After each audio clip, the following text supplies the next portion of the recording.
વાગરા તાલુકાના દહેજ police station દ્વારા એક અત્યંત ગંભીર ગુનાનો પર્દાફાશ કરાયો છે।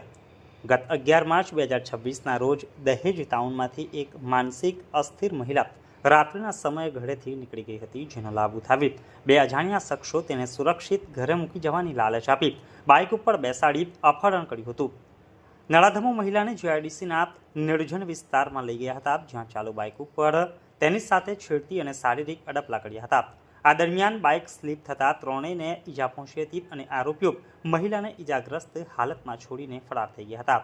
ઘટનાની ગંભીરતાને જોતા દહેજ પોલીસે સઘન તપાસ હાથ ધરી હતી અને ચોક્કસ બાતમીના આધારે સુવા ચોકડી પાસેથી સૌરભસિંહ કૃષ્ણ બહાદુરસિંહ અને મુકેશ રાજેન્દ્ર યાદવ નામના બે શખ્સોને ઝડપી પાડ્યા હતા।